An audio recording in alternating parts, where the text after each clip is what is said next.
Para o próximo painel, Planejamento de Exposições e Educação em Museus aplicado aos memoriais, convidamos o senhor Pedro Antônio Federzoni Júnior, biólogo e museólogo do Museu do Instituto Adolfo Lutz, e a senhora Silvana Campos da Rocha Calisto, bióloga e educadora do Museu do Instituto Adolfo Lutz.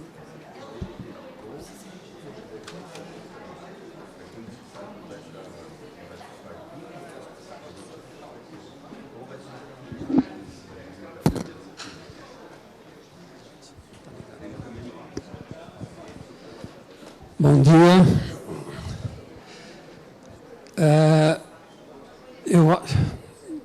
Eu acho que nós não vamos ter problema de tempo, porque a doutora Eliana ela já deu todos os conceitos teóricos do que a gente iria dar.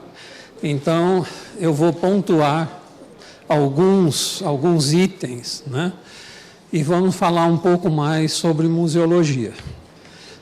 E outra coisa, nós não somos pós-doutorados, nós somos pós-experientes, né? E com idade suficiente, né? Com velhice suficiente para poder falar sobre essas coisas. Mas agradecemos muito ao convite, é um convite que nos honra muito, porque nunca falamos em termos de lei, né? Só em termos de... Cadê o meu... Nós somos de uma outra área, né? Então é muito diferente falar de leis, de memoriais, de papéis, só de papéis, e memoriais de história que está acontecendo dentro da lei, né? Nós fizemos uma visita ao memorial aqui na semana passada, ele está muito bem mesmo estruturado, e eu coloquei até aqui um caduceu para mostrar que a nossa área é muito diferente dessa outra área de vocês, tá? Mas vamos ao que interessa. Como eu disse, não precisa apagar a luz? Acho que não, né? Pontuando, então, o que a doutora Eliana já falou, né? O que o memorial faz? Ele preserva documentos. E esses documentos podem ser em papel, pode ser em fotos, né, iconográficos, em gráficos, gravações e tal. E a história oral, que a doutora Eliana falou, é uma dos pontos mais importantes dentro de uma instituição. Existe até curso de pós-graduação na Unifesp, né, sobre história oral. Eu aconselho a quem for seguir esse caminho de memorial, que faça essas aulas, que faça esse curso, porque realmente vale a pena. A história da instituição, ela pode estar gravada no papel, mas a história gravada de pessoa para pessoa, ela é muito diferente. Ela realmente conta a história por trás dos bastidores. E o que interessa muitas vezes é isso. E, principalmente, ela conta a história com todo o viés de ranço, de amor, de ódio, porque as pessoas, elas são vivas ainda. Então, é muito difícil se fazer história oral simplesmente gravando ou escrevendo. É preciso ter muito critério, tá? Outra coisa, os registros que devem ter no memorial, eles devem cadastrar tudo o que for importante historicamente para a instituição, tudo. Quando eu digo tudo, é inclusive a história oral, inclusive a história de pessoas que não são diretamente ligadas à área, por exemplo, a área jurídica. Existem os servidores que são complementares a tudo isso. E eles devem ter voz também, porque tem o pessoal de carreira técnico e tem o pessoal de carreira jurídica. eu sempre pauto as minhas colocações de história oral dessa maneira. Aliás, foi assim que nós começamos a fazer o curso, eu e a Silvana. Numa das palestras, eu fiquei maquinando aqui comigo o seguinte: eu tenho 33 anos de Instituto Butantan, tenho 8 anos de Instituto Biológico e tenho 11 anos de Instituto Adolfo Lutz, né? Então eu conheço 33 anos de história do Butantan. Então entra um diretor e ele fica 4 anos. Nesses 4 anos, ele tem um motorista. E esse motorista ouve tudo o que é conversado no carro. Aí vem outro diretor, fica mais 4 anos. Mas o motorista é o mesmo, ele está no 8º ano só dele. E ele ouve tudo o que aquele diretor falou. 4 anos depois, vem outro diretor. Ou seja, com 35 anos de serviço, ele tem 35 anos de memória. Boa e má. Isso é história oral. Então, quando eu fiz a pergunta lá na Unifesp, para o coordenador do curso, falei, como é que eu faço? Eu vou entrevistar o diretor, mas eu quero entrevistar o motorista. Ele falou, venha fazer o curso, venha fazer. Porque realmente é isso que vale. São os dois lados da moeda. E a gente deve entender que de vez em quando a gente joga a moeda para cima e ela cai em pé, né? Então vamos lá. A gente tem que ter digitalizações, temos o material tridimensional, medalhas, troféus, placas, né? Além disso, quais são os focos principais de um memorial? É preservar a história da instituição, né? Isso é óbvio. Agora, a gente tem às mãos as funções dessa instituição, as funções primordiais, que vão se abrir, como disse a doutora Eliana, abre-se num leque muito grande. E não é só interdisciplinar, é transdisciplinar, né? E o que a gente tem são muitos, preciso me achar, vieses intercorrentes. A gente está indo num ritmo, num determinado ramo da pesquisa.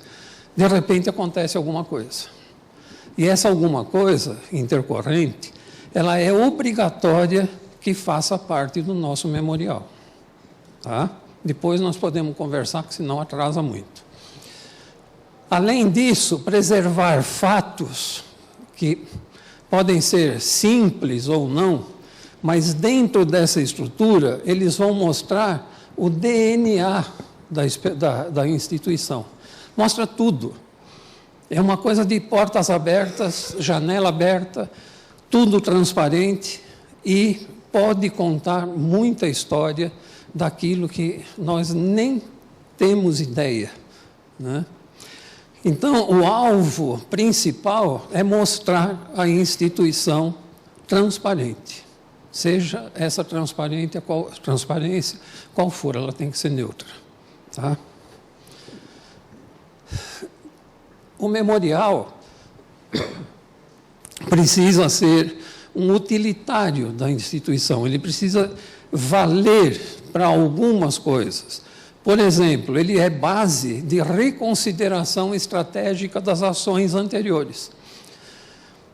Nós estávamos conversando agora com a doutora Cíntia e com a colega, e ela dizendo das ações do júri, de tribunal do júri. E eu, como biólogo, fiquei imaginando, né, o que muda? Não é só humilhante?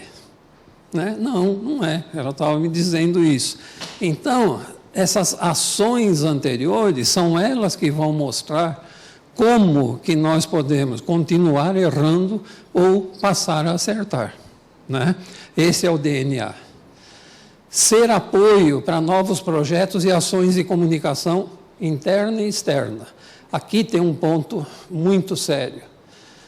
Interno é para o pessoal da casa ou para o pessoal da profissão. Externo é o que vai para público.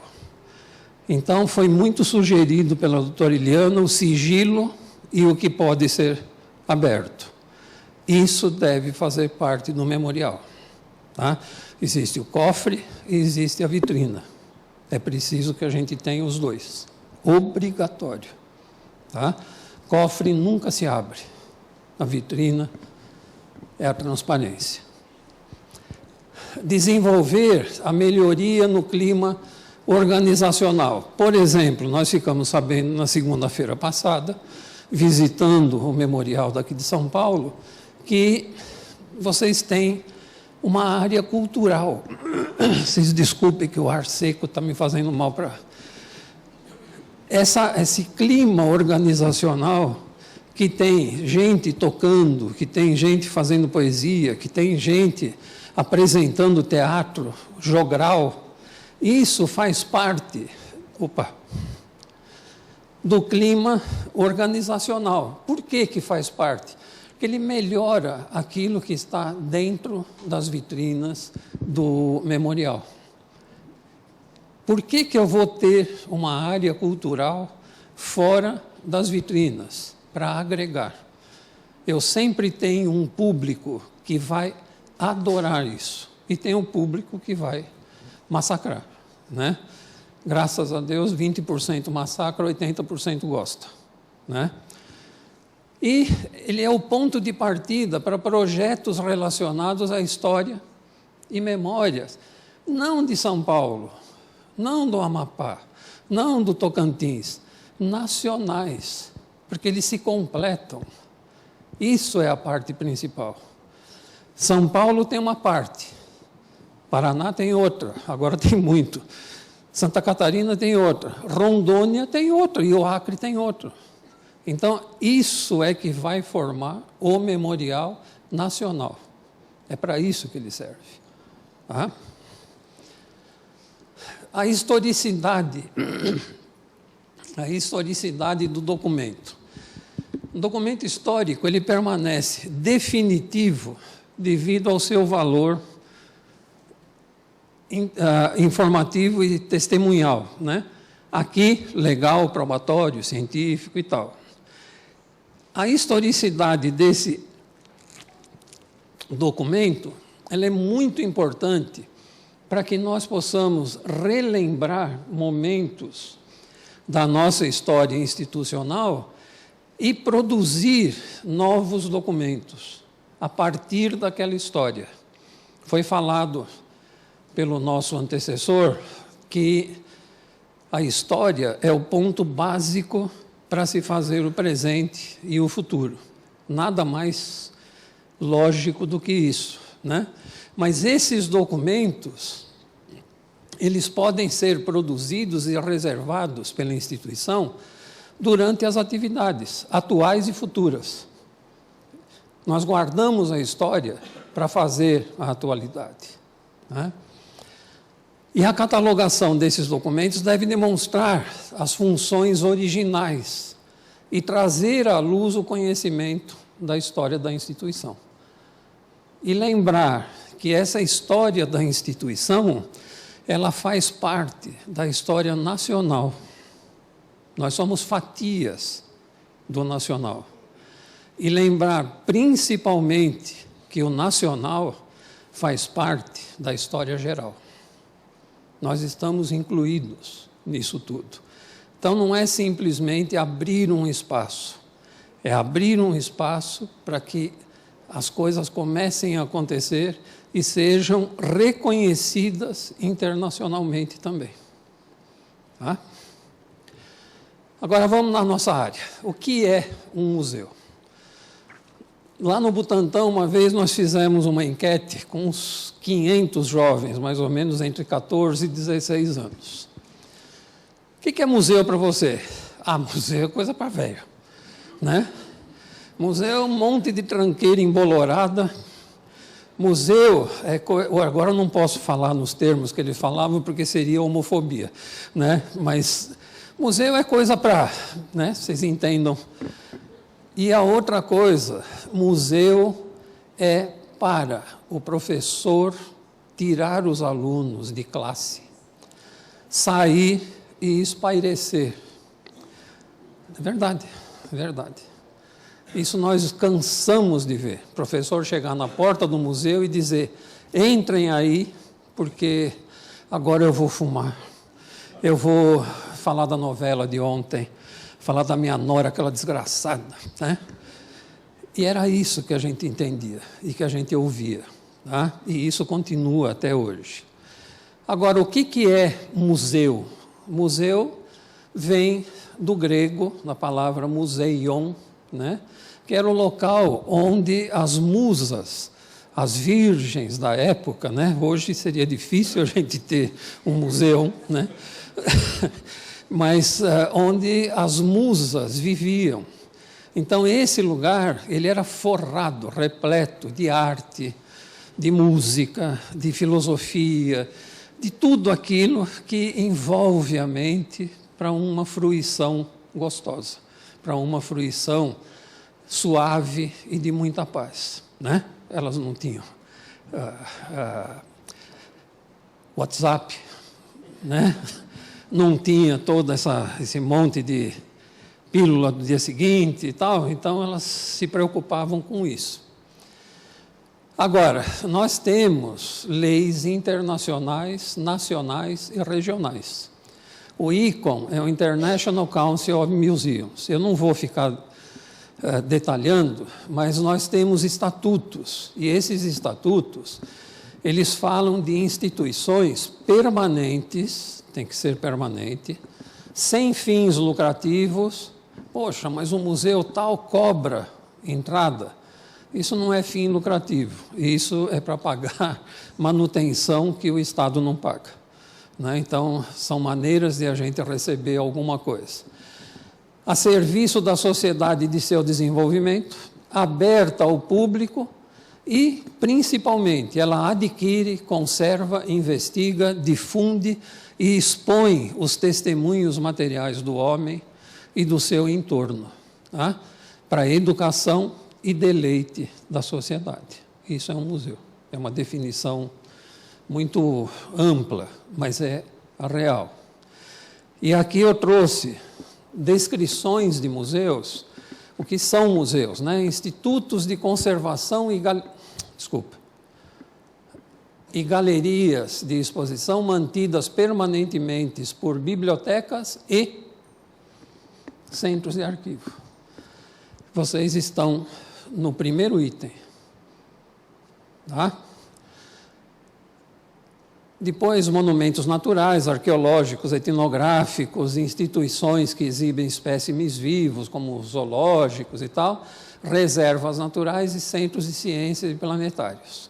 Mas vejam que no primeiro item estão os centros de arquivos, tá? Isso está, por definição, dentro do conceito de museu. E a profissão de museu, isso aqui nós não vamos discutir, porque a profissão de museólogo é incrivelmente discutível, né, Cristina? É uma coisa que é muito difícil de a gente explicar. É mais fácil, no final, a gente bater um papo lá fora, tá? Mas vamos ver algumas coisas. O que o museu apresenta? Existe a necessidade do museu ter, de um museólogo e do técnico e do servente e da limpadora e da vigilância, ter uma constante vigilância sobre o seu acervo. Não só por roubo, por várias coisas, tá? Por exemplo, isso daqui, essa pedra rupestre com essa figura, tem milhares de anos. Ela ficou em exibição no Museu da França por 6 meses, sem que ninguém percebesse. Até que alguém foi lá, bateu na porta, escuta, o que é isso? O diretor se apercebeu de alguma brincadeira que algum funcionário tinha feito. Então, a eterna vigilância é preciso que a gente tenha todos os dias. Tá? Outra coisa, né? Uma exibição, ela tem que ter muito cuidado ao ser apresentada, porque ela pode ser interpretada de diversas maneiras. Por exemplo, é um casal, a esposa está vendo um quadro e o esposo está vendo outro quadro. É a mesma exposição. Os interesses são diferentes. Tá? E isso acontece. Isso acontece. Eu já tive N experiências desse tipo, porque 1 milhão de pessoas entram no museu e gostam de alguma maneira. Uma é contra. E a gente tem que desmanchar toda a exposição. Porque no final das contas ela tem razão. Tá? E também acontecem curiosidades, né? De todos os tipos. Acontecem coisas assim, a curiosidade do fruidor vai para qualquer canto. A menininha queria saber se era igual dela. Né? Isso aqui é uma estátua lindíssima do Mueck, é um artista que representa corpos humanos, e a menininha foi lá e será que é igual? É uma maneira de ver o museu. Agora, a gente precisa orientar o visitante, né? Para que tudo isso não aconteça ou para que tudo aconteça de maneira conveniente. Então, o que a gente precisa?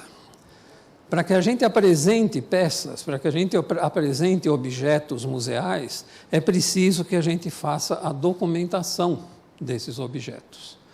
Não é simplesmente expor, né? Então, como que é feita essa apresentação e essa documentação? Ela é feita ou por um livro de tombo, como esse daqui, que numera pela ordem, pelo patrimônio, pela descrição, por tudo, pela origem, pela procedência, de onde ela veio da Holanda. Mas qual é a origem, a procedência dela? É da sala do procurador tal, né? Agora, é uma escrivaninha. Essa escrivaninha, ela é feita com o corpo da escrivaninha e várias gavetas. Cada gaveta é numerada, porque senão ela vai ser vendida embaixo do MASP no domingo. Tá? Então, tudo é catalogado. Um bule com a sua tampa. O bule é catalogado com um número e a tampa com o número mais a letra A. E assim por diante. Tá? Um microscópio na nossa área, ele tem N peças. Essas peças têm que ser numeradas, têm que ser catalogadas. Tá? Então, não é simplesmente a gente expor, é rever o objeto museal de uma maneira que a gente possa progredir na história. Tá? Agora, o livro de tombo é uma das maneiras. Depois do livro de tombo feito, é feita a ficha catalográfica. Aí sim, aí é uma ficha inteirinha, com vários momentos de observação. Então, não é simplesmente a procedência nem nada. É de onde veio, quem doou, quando chegou em condições, tinha algum tipo de avaria, a definição desse objeto, vocês vão ver um pouco mais para frente, ela é muito volátil. Nós vamos ver mais algumas coisas. Aí, o que acontece? Por que a gente vai documentar? Então, isso é uma coisa muito importante, principalmente para vocês que vão trabalhar com documentos. Documentos e fases históricas. O que a gente documenta? Por quê? O que é documentar? É registrar dados importantes para serem lembrados no futuro, pela própria pessoa que registrou ou pelos seus sucessores. Vamos dizer que eu tenho 51 anos de vida de serviço público. Nesses 51 anos, eu registrei cobra que vocês não imaginam. Mais de 12 mil com a minha letra, lá no Instituto. Tudo foi queimado no dia 15 de maio de 2010. Vocês lembram disso? Pegou fogo na coleção? E aí? E os registros? Estão lá? Não. Eles estavam dentro da coleção. A gente nunca registra um material em um livro. A gente sempre tem que ter mais 2 testemunhos, longe, muito longe um do outro. Porque se pega fogo num, o outro está bem longe. Tá? Lá estavam todos os livros e os computadores com os HDs. E as cópias. Tudo perdido. Agora, se elas estivessem ali ainda, se estivesse lá hoje, eu registrei isso em 1968. Eu vou lembrar. A menos que seja uma cobra com 3 cabeças, aí eu vou lembrar, mas uma cobra comum não. Então, esse registro, ele serve para mim e para quem vem depois. É um registro da memória, é a memória do objeto. Eu não vou lembrar. Ou eu posso registrar ontem, eu estava contando de um tombo que eu caí faz 10 dias, bati a cabeça, podia ter tido uma concussão, podia ter ficado sem memória, e aí eu não lembro mais do registro de ontem. Precisa pensar nisso. Né? Hoje tem uma propaganda, não lembro, acho que é de banco, que fala dos momentos previsíveis. O imprevisto acontece, mas o previsto também acontece. É preciso a gente pensar nisso. E a gente registra o presente essencial do fato, do objeto, do momento, do agora e do seu entorno. Eu vou explicar no próximo. E a gente registra para resgatar a memória em caso de perda. Né? Naquele caso que eu falei, perdeu tudo. Agora, o que a gente registra? A gente só registra uma coisa. O único momento que realmente existe é o agora. Se eu registro um copo d'água aqui e coloco que ele está lacrado, daqui a pouco ele não está mais lacrado. Ele mudou. Daqui a pouco, a tela do Miró, ela desbotou. A estátua do Aleijadinho quebrou o dedo. Então, o que é que eu registro? Eu registro só o agora. Isso é zen, né? É só um momento. Depois desse momento, não sei. O passado também, não sei. Tá? Então, o que se registra numa coleção é o agora de cada objeto. Só naquele momento o objeto é aquilo que está descrito. Depois ele desbotou, quebrou, riscou, rasgou, mofou. No caso de animais, ele pariu, morreu, fugiu. Tá? Por exemplo, se a gente não tivesse registros na história, nós nunca saberíamos o que está escrito nos hieróglifos egípcios. Se Champollion não tivesse encontrado essa pedra que estava em 3 linguagens diferentes, em 3 idiomas diferentes, que pudessem relacionar palavras ou grupos de palavras ou ideogramas de alguma maneira, até hoje nós não saberíamos o que está escrito dentro das pirâmides, dentro dos museus egípcios. Tá? Então, esses registros são incrivelmente necessários. É a tua parte. Tá, a minha parte termina aqui, aí a Silvana ela completa, porque ela vai falar de museografia, de exposição, né? E só dando uma satisfação. Por que a gente está fazendo a palestra juntos? Porque entre todas as outras coisas, nós somos marido e mulher. Tá? Ninguém é perfeito.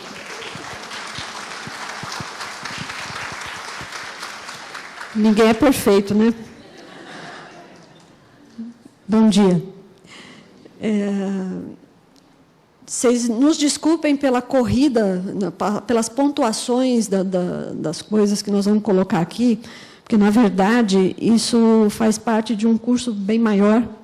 A gente pensou algumas coisas para mostrar para vocês, dentro do que a Karina e a Cris nos pediram, em função de que muitos de vocês estão começando do zero. Então, não adianta eu ficar aqui falando um monte de coisa de processo de montagem de exposição super complexo, que para muitos de vocês não vai ter sentido. E a realidade de vocês, eu acredito, que seja muito parecida com a nossa, já que somos todos órgãos públicos, nunca tem verba, nunca tem espaço, nunca tem pessoal suficiente. Por exemplo, nós somos uma grande equipe de 2 dentro do museu. A gente acende e apaga a luz, a gente pinta, a gente faz textos, a gente faz etiquetas, e a gente vai pedir recurso para tentar melhorar um pouco a carinha da exposição, nunca tem, né?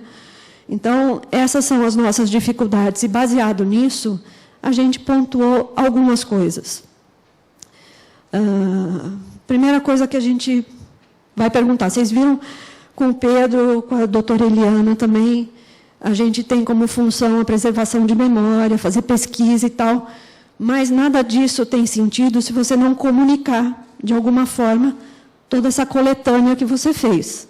Depois que você tem o seu acervo definido, que você faz a sua pesquisa em cima dele, né, que você tem todo o cuidado de preservação, você tem que comunicar isso de alguma maneira. Uma das formas de comunicação, entre tantas, é a exposição. Na verdade, ela vai ser a alma do seu museu. Tá? É ela que vai fazer o elo entre você e a comunidade. Então, quando a gente começa a pensar numa exposição, eu tenho 2 problemas: o clima e não tenho corda vocal direita. Então, vocês me desculpem também.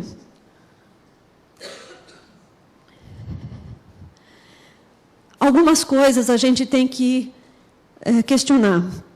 Por exemplo, por que eu quero mostrar determinada coisa? Por que eu quero comunicar isso? Né? Onde eu vou fazer essa exposição? Eu tenho espaço? Vou contar para vocês que a gente nunca tem espaço. Principalmente em instituição pública. Quando a coisa aperta, a primeira coisa que cai fora é o museu. Precisa de espaço, o museu sai daí que eu preciso do seu espaço. É assim que funciona. E quando você ganha o espaço, ele é sempre pequeno. Tá? E outra coisa, é sempre adaptado, né? A gente se vira com o que tem. Então, isso também dificulta na hora de você criar a sua exposição. O que eu vou expor? Vou expor todo o meu acervo? Impossível. Por menor que ele seja, você nunca vai montar uma exposição com a totalidade do seu acervo. Você tem que fazer um recorte desse acervo. Esse recorte de acervo você faz em função do quê? Então, são perguntas que vão se completando para te dar um foco naquilo que você quer fazer. Né? Quando que eu vou fazer essa exposição? Ela vai ser de longa duração? Vai ser de curta duração? Como é que vai ser isso? Né? Porque isso também vai implicar num monte de outras coisas. Né? Eu vou montar uma exposição de curta duração aqui para um evento que eu quero fazer aqui dentro da instituição, mas eu vou competir com alguma coisa muito maior que está acontecendo do outro lado. Precisa pensar. Tudo que eu vou falar são coisas muito básicas, que vocês vão falar, mas isso é óbvio. É óbvio, mas na hora você não pensa. Você só vai perceber depois. Tá? E aí, eu acho que o principal, para quem eu vou expor? Qual é o público que eu quero atingir? Né? Quem que eu quero trazer para cá? Né? E aí, quando você fala em público... Estou aqui com a... É um público assim. Quem são essas pessoas? O que elas trazem de bagagem? Como que eu vou fazer essa comunicação? Que tipo de linguagem que eu vou usar? Como eu vou querer passar essa informação? Quanto dessas pessoas eu vou conseguir atingir? Assusta, né? Não assusta? Então, educar essas pessoas, trazer essas pessoas para a sua instituição, é muito mais complicado do que vocês imaginam. e a gente vai ser obrigado a fazer um recorte desse público, querendo ou não. A gente nunca vai conseguir atingir todo mundo. Então, uma outra coisa que eu quero colocar aqui para vocês é que a exposição nunca está pronta. Tá? Vocês montam pensando em um determinado público, numa determinada estratégia de comunicação, e à medida que a exposição vai correndo, vocês vão percebendo que ela não funciona. O que tem que mudar? Então, aí vem o outro lado. A avaliação da exposição tem que ser contínua, para que você sempre cresça, para que você cada vez melhore mais. E dentro de toda aquela documentação que o Pedro falou, você tem que ter a documentação e o registro das pessoas que chegam na sua instituição. Porque só aí você vai saber quem são essas pessoas. Por isso que às vezes vocês vão em algum lugar, é muito chato, tem que preencher o livro de registro. Qual é o seu nome, qual é a sua idade, de onde você vem, qual é a sua formação. Isso te faz um perfil que você vai usar à medida que você for evoluindo.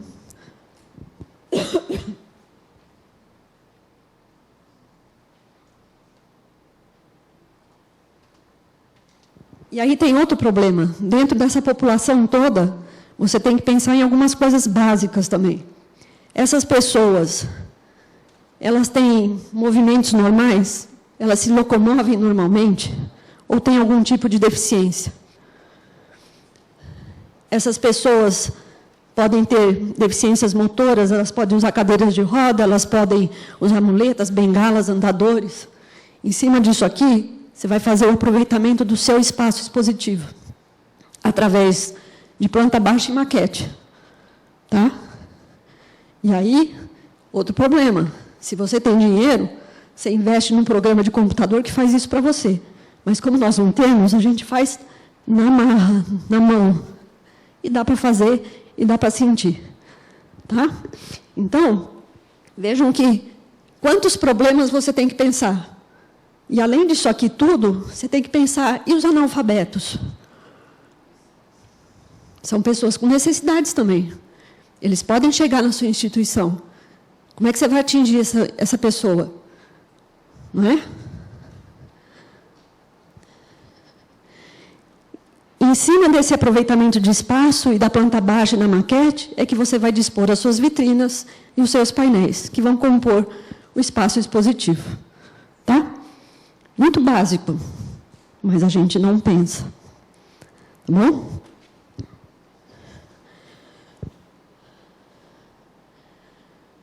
E outra coisa que tem que pensar, não é simplesmente colocar as coisas à mostra. Você tem que pensar, a sua exposição vai ocorrer num espaço aberto ou fechado? Por quê? Porque eu tenho que pensar na saúde daquilo que eu estou expondo. Não posso expor de qualquer jeito. Cada material tem a sua necessidade em termos de luz, umidade, temperatura, né? Local aberto, as coisas são um pouco mais complicadas. Você tem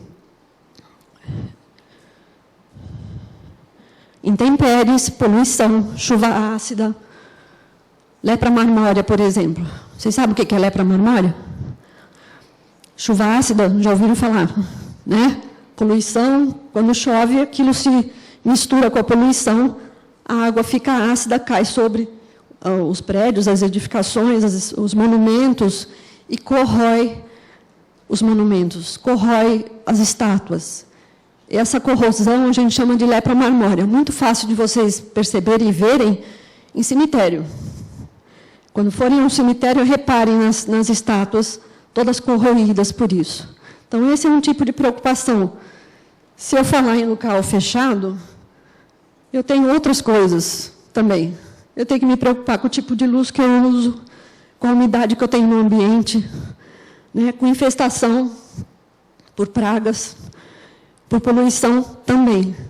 Então, vejam que as duas coisas trazem problemas. Aí você fala, mas eu vou pôr dentro de uma vitrina.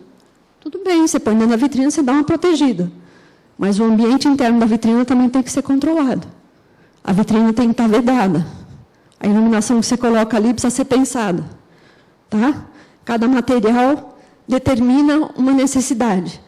Para papel, você tem um tipo de luz que você pode usar, um tipo de umidade que tem que manter, tudo isso tem que ser pensado.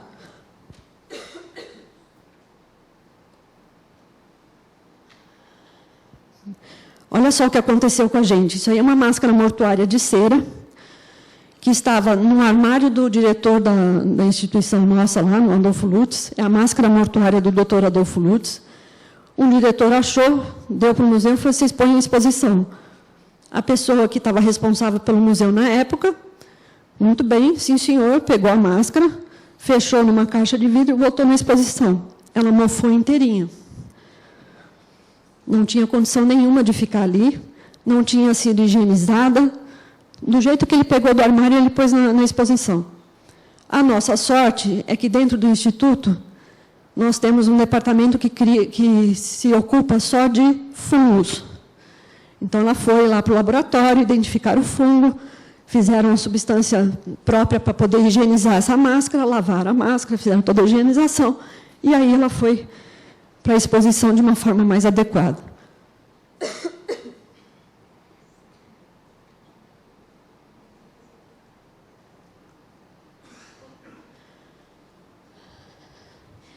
E quando a gente fala de aproveitamento de espaço, principalmente quando a gente não tem espaço, a gente procura alternativas, e aí vem a criatividade, o jogo de cintura e várias coisas. Né?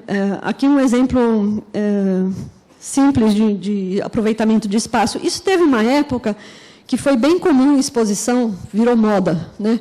A pessoa poder... E uma proposta de interatividade também. A pessoa ir lá, puxar a gaveta do mobiliário que está na exposição, isso amplia o espaço expositivo e faz com que a pessoa interaja com a exposição. Né? E aqui, aproveitar para falar uma coisa para vocês também. Dentro de uma exposição, já que você tem que atingir um público tão diverso, é interessante que você utilize vários tipos de linguagem, não só escrita, tá? Não só textos, principalmente porque as pessoas não gostam de ler textos. Então, aí já vai outra dica. Nada de texto enorme dentro da exposição, porque as pessoas não leem, tá? Então, quando eu falo de outros tipos de linguagem, eu falo, por exemplo, de uma situação como... Aqui, ó, tem coisas em cima do armário. Todo mundo guarda coisa em cima do armário. Né? O visitante se identifica com essa situação. Está querendo comunicar alguma coisa aqui. Né? Eu ia falar, pode passar. Outra proposta de comunicação, de informação. Quando você monta a exposição, é interessante que você, além de vários tipos de linguagem, você use determinadas estratégias pedagógicas, várias, para atingir o seu público. Então, você pode demonstrar situações, você pode comparar coisas, sem ter que escrever textos grandes. Né? Você pode promover interatividade. Né? Aqui é um espaço no Museu do Futebol, vocês estão vendo um monte de fotografias. Qual é a proposta aí? A pessoa se interessou, vira, né? É uma forma de... Ela vai buscar a informação que ela quer. Ela tem a possibilidade de escolher. Tá? Ainda no Museu do Futebol, essa é uma outra situação. E aí eu pergunto, ver e ler o quê? Né? Aí é uma coisa minha particular. Eu entro num lugar desse, eu me sinto mal, porque eu tenho labirintite. Então, eu não sei para onde olhar, muita coisa movimentando, muita luz. Né? Para mim, eu não ficaria aí 1 minuto. Tem gente que fica aí um tempão. Né? E a pessoa se dirige para aquilo que lhe interessa, a década que lhe interessa mais e tal. Também é uma forma de interatividade. Tá? Agora, quando você tem dinheiro, investir em tecnologias também é legal. Mas não é legal que você faça, por exemplo, um museu todo assim. Né? É interessante que você tenha um pouco de cada coisa. Tá bom? Olha uma situação como essa. Vocês estão percebendo alguma coisa aí de ruim? Gente, fala um pouquinho, vocês vão dormir. O que vocês acham disso aí? Não perceberam? E o que tem na frente do texto?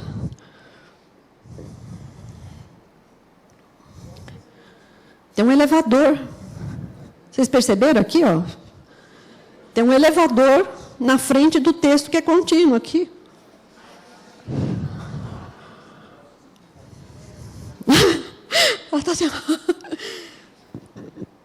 Acontece. A pessoa não se tocou. O elevador deve ter sido colocado depois aí, porque precisa de acessibilidade dentro do museu. Bota o elevador lá. Não sei o que aconteceu aqui. Mas olhem, é aí que eu chamo a atenção de vocês. É uma coisa óbvia. Você não vai colocar um elevador na frente do texto. Coloca. Né? Acontece. E quando você tem que fazer os seus textos, né, que eu estava falando, a gente não tem dinheiro, tem que fazer a sua exposição, você faz as suas etiquetas, você faz os seus textos. E aí a coisa pode acontecer com outro problema, se você não se tocar também. Né? Você faz o texto, só que o letreiro deve ter os tamanhos e letras e de seus espaços muito bem estruturados e definidos em todo o seu conteúdo. Vocês conseguiram ler isso com facilidade? Isso acontece mais do que vocês imaginam dentro de um museu. Se você tem grana, você contrata uma firma que monte a exposição para você. Muitas vezes, às vezes acontece isso também, dependendo de quem você contratou. Mas, quando você faz a coisa, precisa tomar cuidado com isso. Tá bom? Se você não tem o dinheiro para contratar a firma para montar a sua exposição para você, precisa tomar cuidado com isso. Pior que isso, você não se preocupa com o tamanho da fonte que você está usando. E aí você faz etiqueta com um texto muito pequenininho, uma etiqueta que fica lá no fundo da vitrina, que quem está aqui não consegue ver. E aí vamos voltar para aquele público enorme. Estou vendo aqui um monte de gente que tem óculos. Né? Muita gente tem óculos multifocal, que precisa procurar o foco para poder conseguir ler. O texto está longe, a letra é pequena, e o camarada ainda tem que procurar um ângulo aqui para poder enxergar.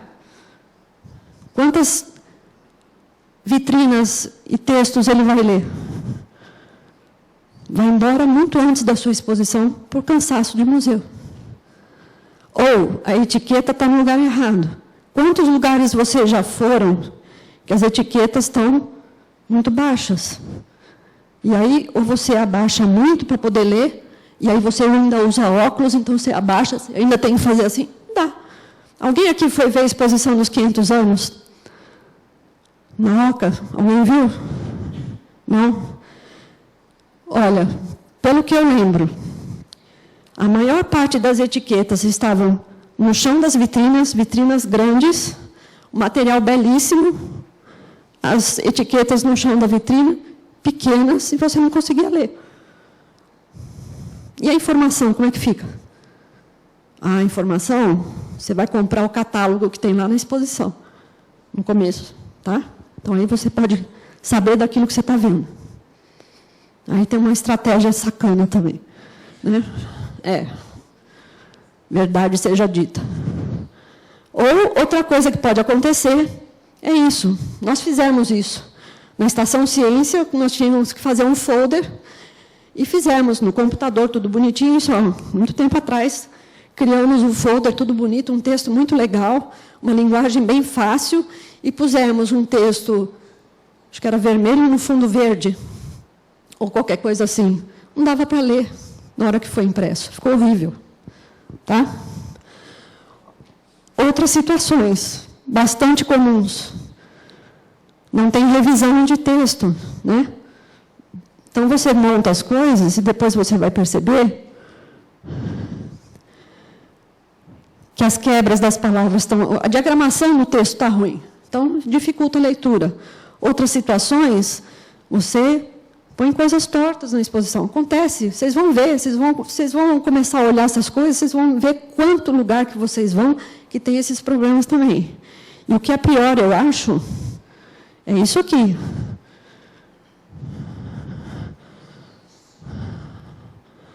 Tá? Erro de gramática, né? Pega mal pra caramba. E aí eu pergunto para vocês, quem lê isso numa entrada de exposição? Isso foi encomendado, gente. Não foi o Museu Tupiniquim que fez. Não vão ler. E o pior de tudo é quando botam isso na entrada e quem quer tentar ler vai empacando quem vai entrando. Né? Atrapalha todo o fluxo. Né? E uma outra coisa que a gente precisa pensar também é no conforto do visitante na hora de apreciar, de fruir a exposição. Né?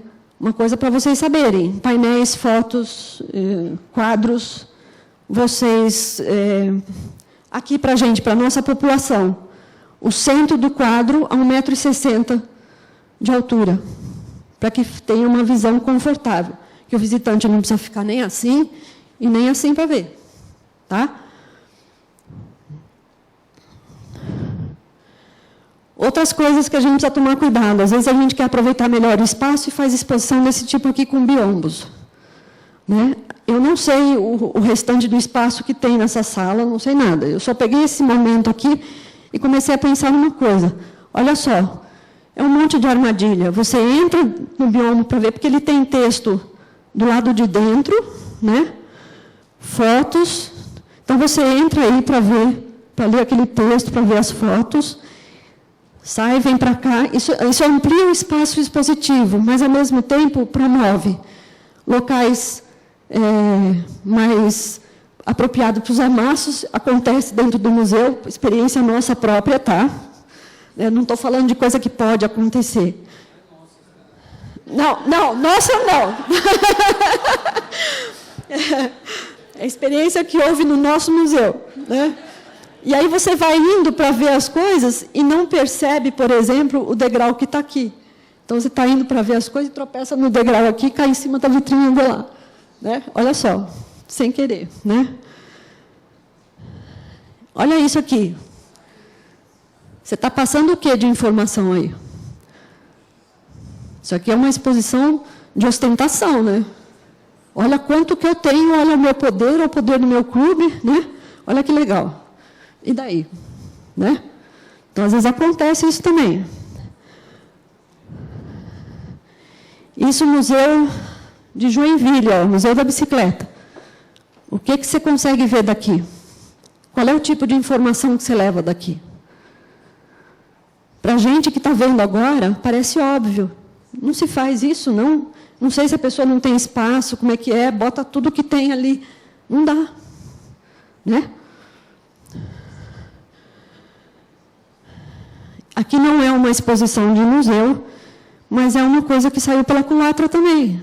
A ideia da pessoa foi muito legal, tentar fazer uma combinação aí do tipo de roupa que determinado grupo usa, com determinado tipo de ação que eles têm e tudo mais, mostrando pichações e tal. Colocou os dois juntos, um matou o outro.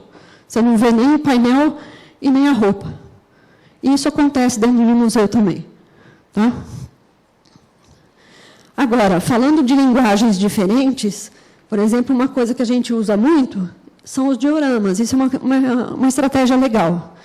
Os dioramas, o que são? São representações de ambientes. De que tipo de ambiente? Pode ser de um ambiente natural, um ambiente rural, urbano, histórico, social, qualquer tipo de ambiente. Né? Ele pode ser, no caso do natural, terrestre, aquático e aéreo. Então, você representa um determinado ambiente. Eu não preciso pôr texto ali para descrever a situação.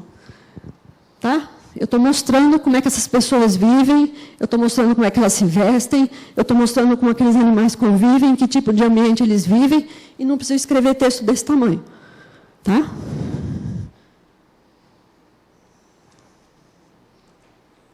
Estou acabando. Isso é um outro tipo de diorama. Alguém foi ver essa exposição do corpo humano? Hã? Foi? Gostou? Não. Lembra aquilo que o Pedro falou? Você monta uma exposição, um monte de gente gosta, outro tanto não gosta. Tá? Então, é o que eu disse, você nunca vai agradar todo mundo.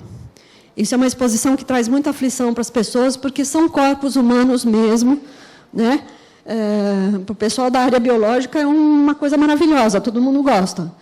Outras pessoas não gostam. E o camarada que faz esse processo todo de plastinação, ele está cheio de processo nas costas. gente que processa, porque o primeiro processo que ele teve foi de uma visitante que, vendo a exposição, reconheceu o pai, né? Que foi enterrado como indigente, enfim. E tem um monte de polêmica em cima desse camarada aí, que faz esse tipo de exposição. Mas aqui também eu não preciso pôr texto para mostrar o que ele está querendo mostrar. O sistema respiratório, que é o que você usa para tocar um saxofone, por exemplo, né? E aí, voltando para a nossa situação de que a gente nunca tem dinheiro, né? E a gente tem que se virar nos 30, isso foi parte de uma exposição que a gente montou lá no Instituto Biológico, e a gente não tinha dinheiro para nada. E o espaço que a gente tinha para montar a exposição era um casarão antigo, residência do antigo diretor do Instituto, e sem verba nenhuma para mexer em nada. E a tinta da parede caindo, o reboco caindo. Gente, não tinha... E assim, vocês têm que inaugurar um museu daqui a um mês, né? E sem condição nenhuma. Nós simplesmente pegamos papel craft, que era a única coisa que tinha de monte no Instituto, e empapelamos a parede inteira. Aí precisava mostrar raiva, falar de raiva, mostrar os morcegos. Parte da casa era uma adega. A gente montou uma caverna. Pegamos trapo, pegamos um saco de estopa, gesso, fizemos a caverna, criamos os morcegos com isopor. Isso aí é embalagem de caixa de computador, máquina de lavar. Esculpimos os morcegos, pintamos e colocamos ali e passamos a informação que a gente queria. Então, se vira nos 30. Né? Às vezes a gente tem que criar, da necessidade vem a criação. Né?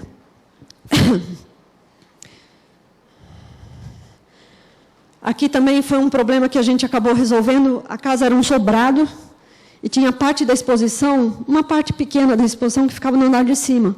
Como é que eu vou ligar a exposição que está aqui embaixo com o que está lá em cima? Né? E o que estava lá em cima era falando sobre pragas urbanas, falando de formigas saúvas. Né? E era um formigueiro vivo que estava exposto lá em cima. Então, a gente aproveitou a escada e empapelou também e fez um corte de um formigueiro na parede da escada. Então, isso levava o visitante lá para cima, né, e fazia a ligação que a gente queria. E tudo que vocês estão vendo aí está em relevo, porque uma das características da gente é trabalhar com deficiente. E aí você vai falar para mim, mas Silvana, você botou um negócio na escada para deficiente? E o cego? Sobe a escada melhor que eu. Tá? E tudo que a gente faz para eles, a gente chama para testar.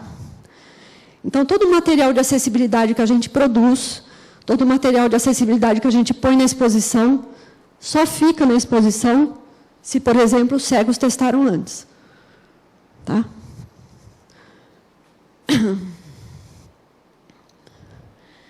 E ainda falando de linguagem não verbal, tem isso aqui. Bonitinho, né?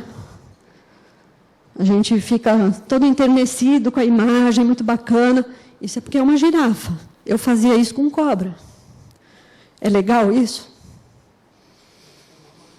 Hã? Não com mamadeira. Né? Mas eu dava água na mão para a cobra.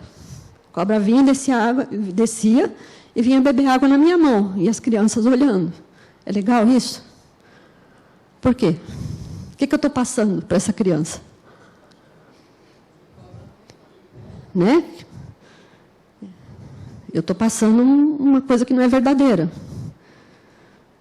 Ela pode fazer isso com qualquer cobra que ela for ver na rua, que ela encontrar. Isso é linguagem não verbal. Tudo bem, traz uma empatia, eu consigo mostrar que o animal não é bem isso que a gente fala, mas eu não posso tirar a periculosidade do bicho. Né? O que é? E aí a outra parte da história, ver com as mãos. É um outro tipo de linguagem, é poder tocar. Independente da pessoa ser cega ou não. Todo mundo gosta de mexer nas coisas, todo mundo gosta de tocar. Faz parte da nossa interpretação. Né? Então, a gente sempre teve, dentro do museu, um material que pudesse ser tocado. independente da pessoa ser cega ou não. Tá? Se chegar um cego, ela também pode mexer.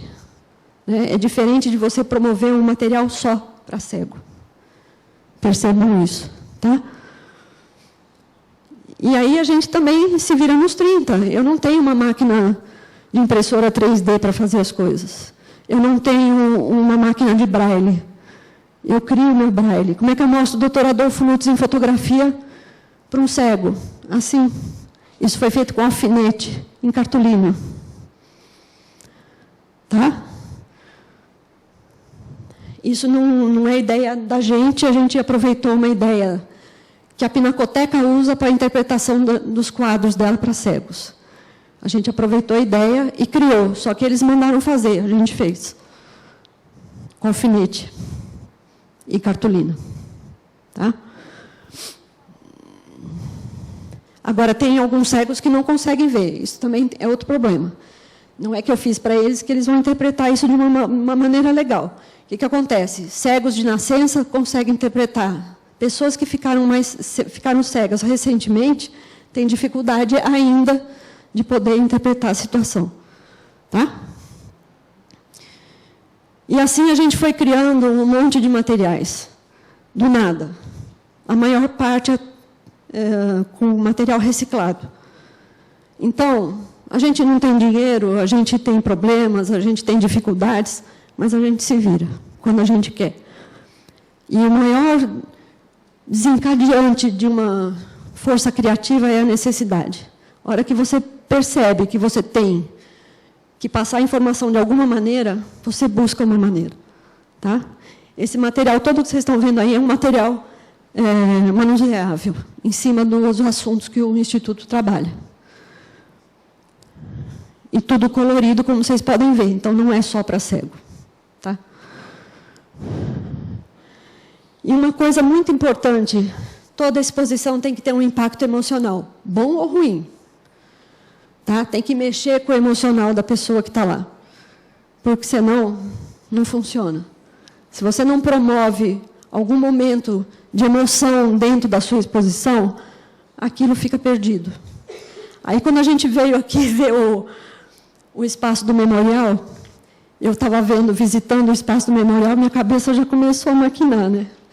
Duas coisas. A primeira coisa que me veio na cabeça, quando vocês abriram a cortina, mostrando o auditório, eu fiquei pensando, imagina uma criançada aqui, você abrindo aquela cortina e está acontecendo um julgamento ali.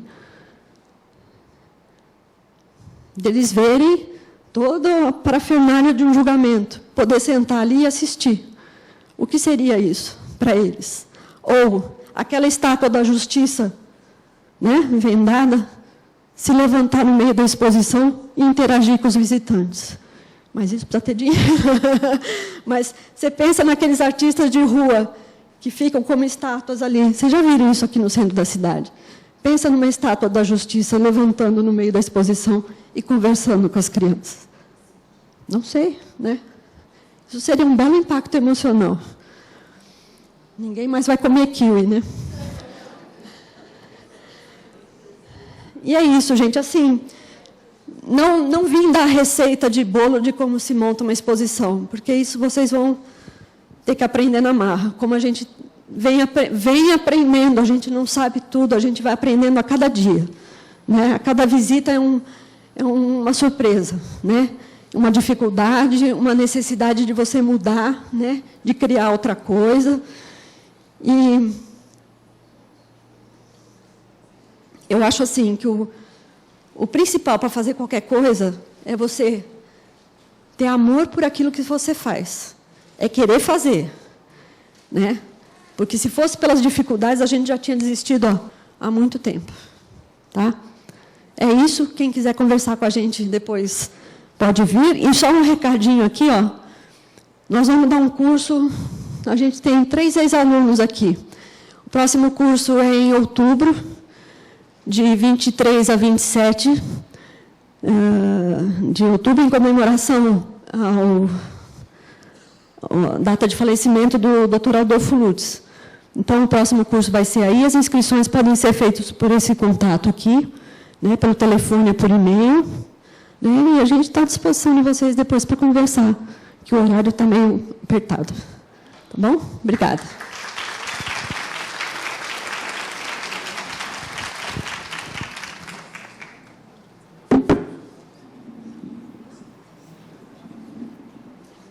Desculpa, alguma pergunta?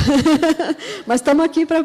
Não precisa ser necessariamente aqui, mas alguém quer fazer alguma pergunta? Dá tempo? Não sei.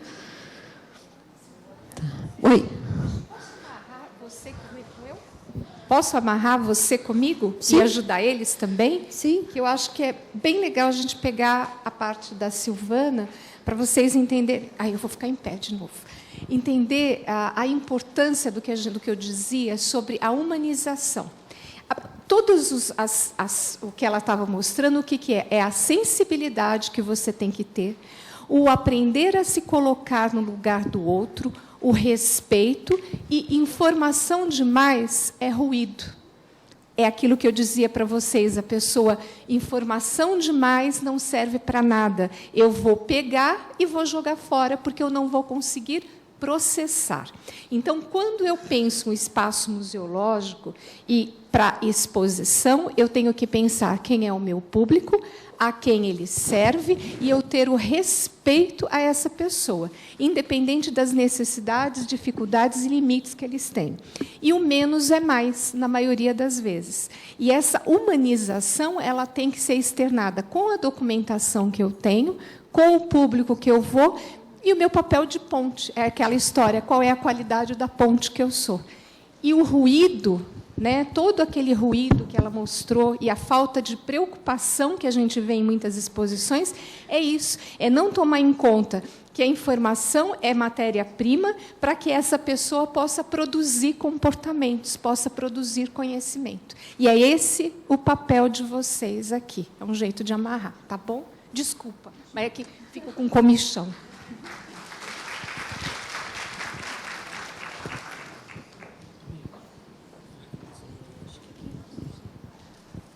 Convido a doutora Cíntia para a entrega do certificado de participação. Ao senhor Pedro Antônio e à senhora Silvana Campos.